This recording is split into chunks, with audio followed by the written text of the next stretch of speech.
Hello and welcome to Gardening at 58 North. In this video I'd like to give you guys an update on my Carplant here. So this is a Jade plant which I've had growing in the van since I think about April time. As you can see, it's been putting on quite a lot of growth. It's actually been doing really well over the summer. Now I'll just give you guys an update on how it's been doing over the summer and also what's happening now that it's getting colder and coming into winter. So I'll touch up on why it's looking a bit bedraggled later on, but first of all I'll talk about how it did in the summer. So it did get really stressed in the height of the summer. We had a particularly hot, dry summer for Scotland anyway, and it was getting up to about 25, 26, 27 degrees, lots of sunshine, and inside here inside the van it was probably getting about 40 degrees, could be getting close to 50. So it did really start to cook and didn't do very well. All the leaves went yellow and it was really struggling. I don't think there's any lasting impacts from it, but it did struggle for quite a bit. So what I did is I gave it a fertilizer which had lots of little micronutrients, and it seemed to really help it and perk it up.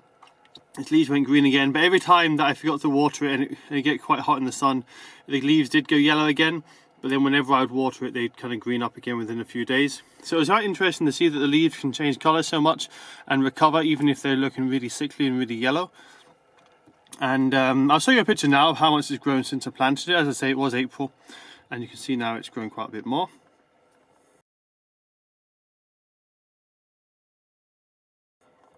So it has put on a fair bit of growth. Now its growth will be limited by the size of the pot, as the pot is a fairly small size for the size of the plant. And one of the things that I have noticed from the strong sunshine is the leaves are all pointing up. Normally on my Jade plants in the house, the leaves don't point quite as straight up, they're a bit more flat. I think that's a kind of reaction from the plant to save on the water loss and also to shade itself from the heat.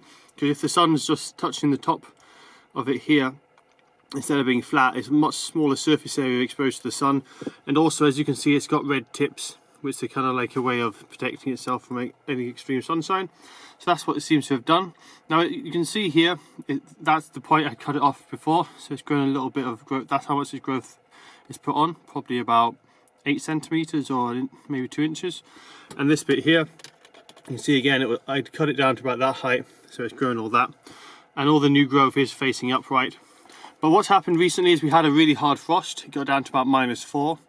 I'll show you some pictures now. You'll see how crusted the windscreen was, which actually might have helped to insulate it slightly in the van. So hopefully in the van it only got down to about -2, -3.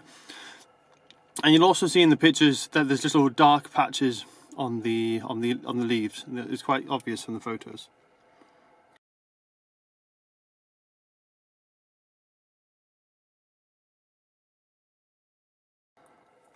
So those dark patches you saw on the leaves, they were actually ice crystals that had formed in the low temperatures, and that's what all these marks are on the plant. You can see the leaves are really quite damaged, lots of kind of brown bits and flecks, and that's from the frost damage. So there's lots of the cells inside the plant. What happens when it freezes is the water expands as it turns into ice. That bursts the cells in the plant, and then those cells die. So these are lots of little dead bits of leaf material inside the leaves. It hasn't been too badly damaged that the whole leaf has died, so you can see it still is green. It's still moderately healthy, even though it lost a lot of its cells from the freezing.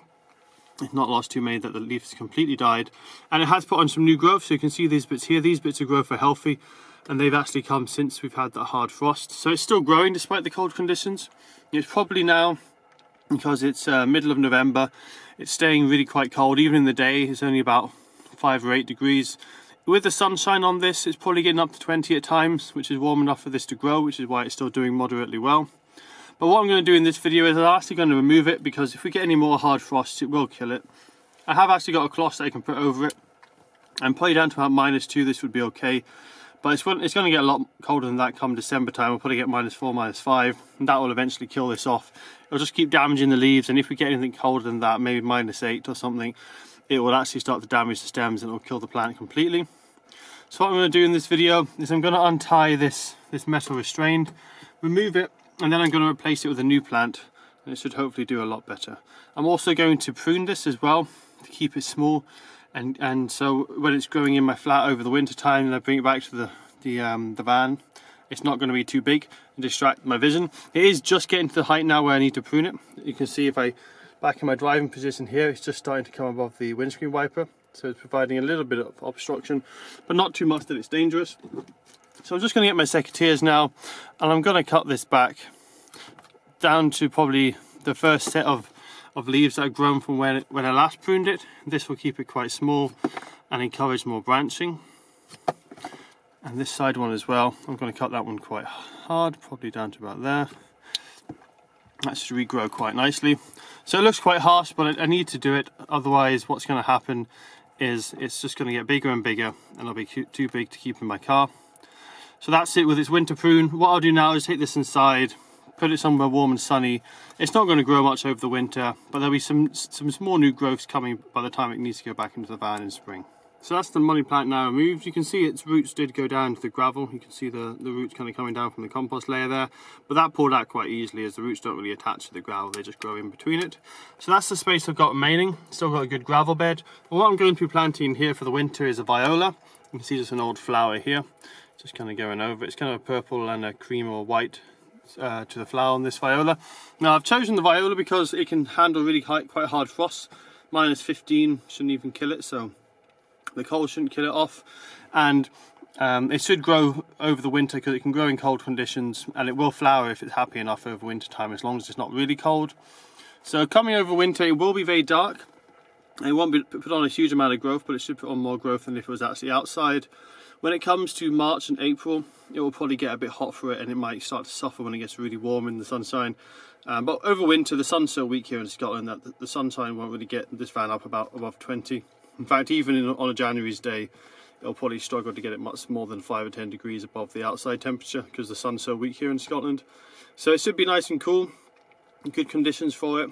The light levels are moderately strong, even in clear glass like this, so it should get enough light, and it won't be too much light for it, which can be another problem because violas don't like to fry in strong heat. As I say, come March or April, the sun will be too hot for it, and I will have to replace it again with my money plant. With the money plant, I'll just have to wait and see when the last hard frost is. I should be able to put the money plant here in April, because come late April, normally the hardest frosts are finished. We'll still get frosts into May and June, but they'll only be light frosts, and in here it'll be protected enough for my plant. And also at that time of year, the sun's so strong and gets so hot in the van, there should be a bit of residual heat, hopefully, to protect it. So what I'm going to do now is I'm going to remove the lower section of the roots here in the soil to get it in the compost, get it in the pot side, pot it in, and add a little bit of extra compost just to smooth it around the edges, because it's slightly shorter, this bit of compost, than the actual pot that I've got. So that's the viola now potted in and watered. I'll just have to keep an eye on it. Now there was 1 or 2 aphids on here, so I'm going to have to keep a close eye on this in case the aphids get out of control. They might do, because at this time of year, and also because it's in a sealed environment such as a vehicle like this, there's not going to be many beneficial insects around, if any. So once the aphid take hold, they could cause a lot of damage. So I'll keep an eye on it. I'll try and remove any I can, and if I do find any ladybirds or beneficial insects, I'll bring them into the van. But as I say, this time of year it's rather tricky, but hopefully it should do quite well. It will be set back a bit at the moment because I've removed most of the roots, so it's going to struggle for a little while. But once it gets its roots re-established, it should be quite happy in here. Now with the viola, I will have to be quite careful with the watering. With the money plant, it could dry out. I could forget watering for a while. It wouldn't be an issue because it's succulent. It can survive drought quite well. Whereas the viola, it's really sensitive to drought. It likes it damp nearly constantly. It can't dry out at all. So I'm going to have to make sure that I keep it well watered, otherwise it's just going to die quite quick.